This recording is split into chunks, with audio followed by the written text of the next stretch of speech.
You're looking for an underrated cEDH deck. I think I have just the thing.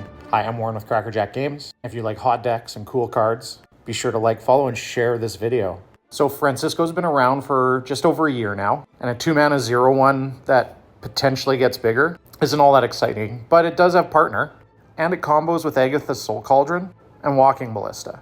So we're building a deck with that, but we're starting to get this really cool blue and green package of cards that I think are just better than anything else that's going on in the competitive EDH format.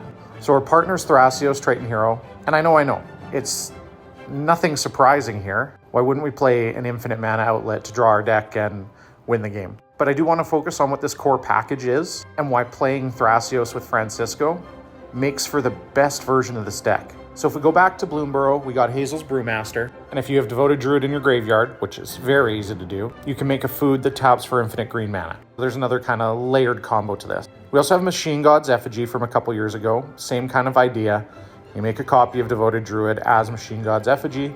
Now it's no longer a creature, and it taps for both blue and green, and then we win the game.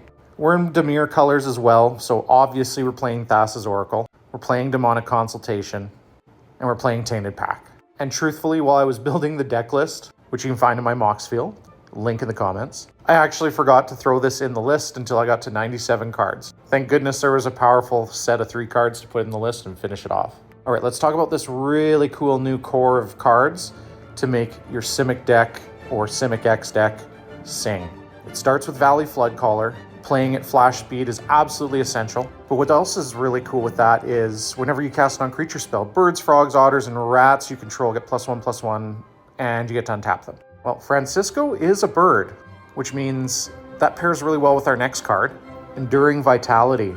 All of our creatures, they become birds of paradise. It pretty much only goes away to Swords to Plowshares.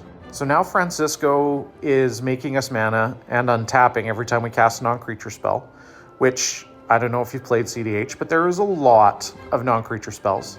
We're also playing Displacer Kitten to get absolute value out of anything and everything that has an Enter the Battlefield ability. I'm thinking Spellseeker here. And with these 4 cards, you can chain off incredibly powerful sequences of plays to turn the game on its head and take a win.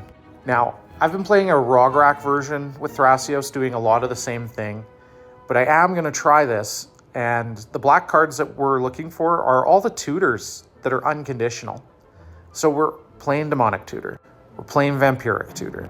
We're playing Imperial Seal. We're playing Diabolic Intent, because as much as it's nice to have commanders out on the battlefield, they're very easy to sacrifice and get back because the deck's all about mana anyways.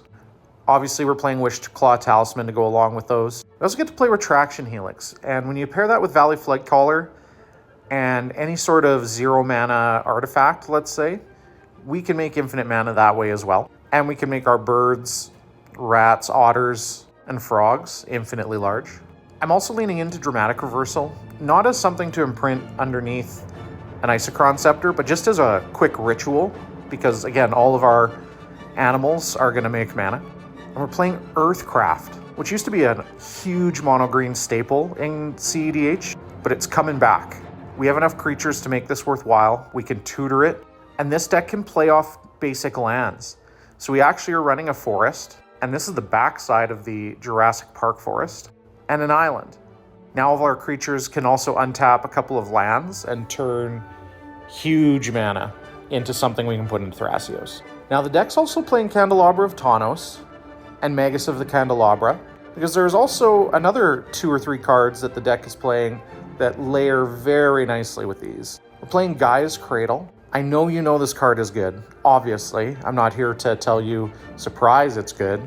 But with Talon Gates of Madara, which I am going to say is amazing, and you should be playing this card, and you include Oboro Breeze Caller, a nice little common from Saviors of Kamigawa, and it says, pay 2, return a land you control to its owner's hand, and untap target land. As long as you've got 6 creatures on the board, you can make infinite mana. Talon Gates of Madara allows you to pay 4 and just put it onto the battlefield. So Cradle taps for 6, Talon Gates taps for 1. You pay 2 mana, you pick up Talon Gates, and you start the loop all over again, netting 1 mana, 1 green mana. And then eventually you can start taking your extra infinite mana and filtering it through Talon Gates of Madara, so you have infinite of all your colors. as long as you have 6 creatures on the board, and this deck definitely has 6 creatures on the board. The deck also plays Emergent Zone and Born Upon a Wind, which means you can go after the win once you've started assembling infinite mana. And there you have it, a super underrated, little bit different take on Sultai cEDH deck, where Francisco is actually going to get used. The Soul Cauldron combo doesn't require you to immediately hit with a pirate to make it bigger. And you always have Thrasios to dump a ton of mana into. Hope this helps.